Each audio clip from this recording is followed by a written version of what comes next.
Manga One Piece chapter 1146 yang berjudul Pergerakan di Tengah Keheningan dibuka dengan memperlihatkan Usopp, Jinbe, Nami, dan Brook yang berada di atas perahunya Kalen yang sedang dilabrak oleh Gunko. Dari semua tuduhan yang dilayangkan kepadanya, yaitu sebagai penculik, penyusup, dan pembacok, Gunko paling tidak suka ketika disebut sebagai penyusup, karena dalam tuduhan itu dia disebut sebagai penyusup dari ras manusia. Padahal Gunko merasa dirinya adalah dewa, yang membuat Usopp seketika langsung ingat dengan gaya bicaranya Enel dan para Tenryubito. Nah, di momen ini saya rasa ada yang aneh dengan gambarnya Nami. Seingat saya, tongkat cuacanya Nami akan berubah menjadi seperti pedang yang ditaruh di punggungnya setiap kali tidak digunakan. Dan setiap kali dia menggunakannya, sesuatu yang terlihat seperti pedang di punggungnya itu akan menghilang. Tapi di sini, Nami tampak memegang tongkat cuacanya, sementara pedang di punggungnya masih terlihat ada. Saya yakin ini adalah sedikit error yang tidak sengaja dilakukan. Di tempat lain, Ripley dan Franky terlihat sudah berhasil menembak jatuh mimpi buruk yang menyerang mereka. Dan karena di sini terlihat Lilith dan Bonnie sudah ikutan nangkring di tangannya Ripley,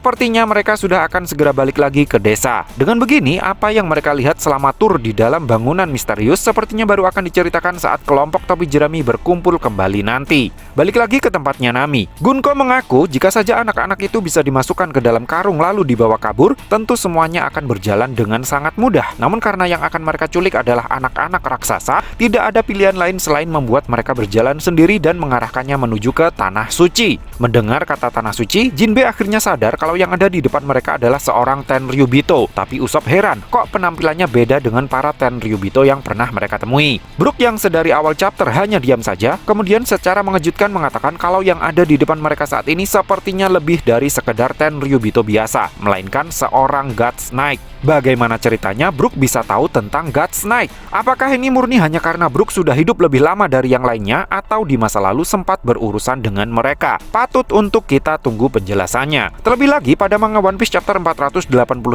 dia sempat mengatakan pernah menjadi komandan di sebuah kerajaan sebelum bergabung dengan Rumbar Pirates. Jangan-jangan kerajaan tempatnya mengabdi dulu dihancurkan oleh seorang God's Knight. Selanjutnya, setelah semuanya tahu siapa dirinya, Gunko langsung mengeluarkan jurus panahnya untuk menyasar Usopp. Tapi belum ada sesuatu yang buruk yang Usopp alami, Nami sudah keburu menyerang Gunko menggunakan jurus petir barunya yang disebut dengan Thunder Shock Tempo, yang secara ajaib bisa Gunko putar balik untuk menyerang Nami sendiri. Untungnya ada Brook yang bersedia menggantikan Nami untuk menerima sambaran petirnya Zeus itu. Ini sangat mirip dengan kejadian di chapter 890 saat Zeus gagal disepik-sepik oleh Nami. Nami jelas sangat berterima kasih atas pengorbanannya Brook itu. Tapi kalian sadar nggak? Di panel ini tato di lengannya Nami lagi-lagi tidak ada. Ini adalah kesalahan detail gambar yang kedua yang berhasil saya temukan. Yah, mau bagaimana lagi? Para mangaka di Jepang masih mempertahankan cara menggambar tradisional dengan menggunakan kertas dan pena. Padahal komikus di negeri lain sudah mulai menggunakan aplikasi digital untuk menggambar. Apalagi device yang menyediakan fitur untuk menggambar menggunakan stylus sekarang harganya sudah sangat terjangkau. Contohnya saja Huawei MatePad 11,5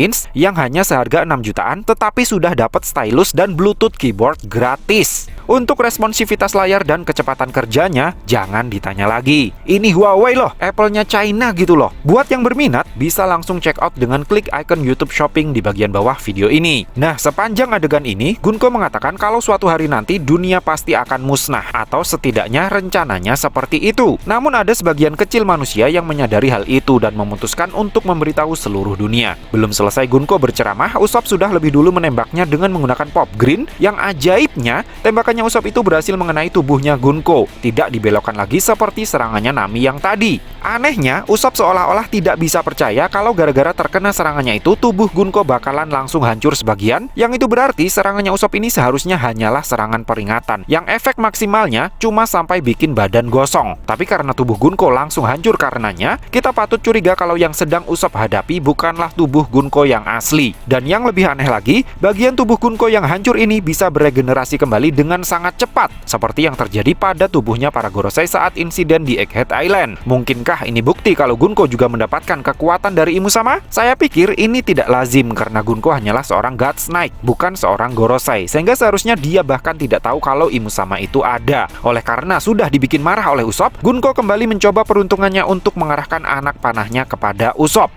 Namun lagi-lagi serangannya itu gagal karena ternyata panah yang Gunko keluarkan bisa ditangkap bahkan ditahan oleh Nami dengan tangan kosong. Padahal sampai detik ini Nami belum dikonfirmasi memiliki Bushosoku Haki. Berarti benar apa yang dikatakan oleh Saul di manga One Piece chapter 1143 kalau anak panahnya Gunko wujudnya hanya seperti kain tipis berwarna putih. putih. Jika seperti itu adanya, bukankah seharusnya api akan bisa membakarnya? Bersamaan dengan serangannya Gunko ini, kita bisa melihat para raksasa masih belum selesai-selesai juga membereskan para makhluk mimpi. Sementara Gunko terus berceramah panjang lebar tentang sebuah perang besar yang akan terjadi dalam waktu dekat, yang mana pihak yang didukung oleh kesatria raksasa Elbaf akan menjadi pihak yang paling berpotensi untuk menang. Menariknya, saat Gunko mengatakan hal ini, kita bisa melihat Luffy dan Loki sedang terkapar tidak berdaya gara-gara kekenyangan. Sepertinya ini adalah kode kalau pihak Luffy akan memenangkan pertempuran terakhir karena kesatria terkuat Elbaf, yaitu Loki, bertarung di pihaknya. Mendengar hal itu, Jinbe curiga kalau tujuan God Snake menculik anak-anak adalah untuk menjadikan mereka sebagai sandera agar para kesatria raksasa Elbaf berada di pihak pemerintah dunia. Namun Gunko bilang itu tidak ada hubungannya karena dia mengaku tidak mengenal konsep sandera menyandera. Ironisnya, pada saat yang sama Gunko juga sedang berusaha untuk menculik Colin.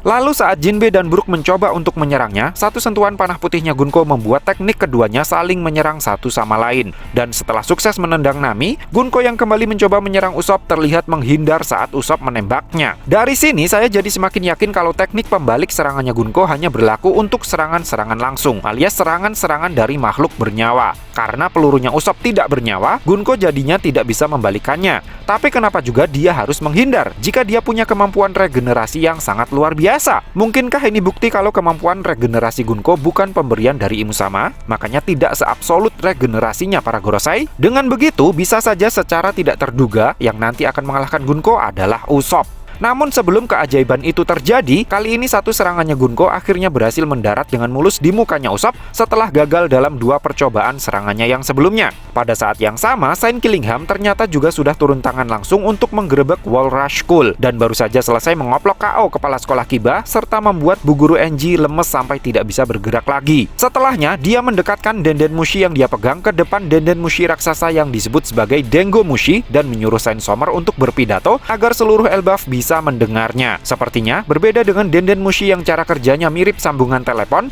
Dengo Mushi ini lebih mirip seperti sambungan radio brick. Nah, Saint Sommer sendiri ternyata sedang bertarung melawan Jaguar di Saul, sehingga dia meminta sedikit waktu untuk menjatuhkan terlebih dahulu sang mantan Vice Admiral yang setahu dia seharusnya sudah tewas dalam insiden di Ohara. Dalam kondisi yang sudah berlumuran darah, Saul menyuruh Robin dan Chopper untuk tetap bersembunyi di balik jenggotnya karena dia ingin mereka berdua melanjutkan kewajibannya untuk menyelamatkan anak-anak. Setelahnya, Saul akhirnya tumbang dan Saint Somers memulai ceramahnya. Saint Somers benar-benar tidak senang ada sekolah dan perpustakaan di negeri Elbaf. Menurutnya, para raksasa itu tidak boleh cerdas dan berpendidikan. Mereka harus terus barbar seperti para pendahulunya dan menjadi pasukan bagi pemerintah dunia. Namun gara-gara Raja Harald, semuanya jadi berantakan. Kata-katanya Saint Somers ini seolah mempertegas bukti bahwa King Harald kemungkinan besar dulunya adalah seorang God Snake yang pada akhirnya memutuskan untuk berbalik melawan pemerintah dunia. Nah, meski saya masih kurang begitu paham apa hubungannya judul chapter ini dengan alur ceritanya, saya rasa chapter 1146 ini sangat mantul sekali. Saya kasih rating 9 dari 5 untuk chapter kali ini deh. So, piye menurutmu cah? Terima kasih sudah mampir ke channel kami. Jangan lupa like, share, dan subscribe jika menurut kalian video-video kami cukup menarik untuk ditonton. Sampai ketemu lagi dalam video kami yang berikutnya, and matur nuwun.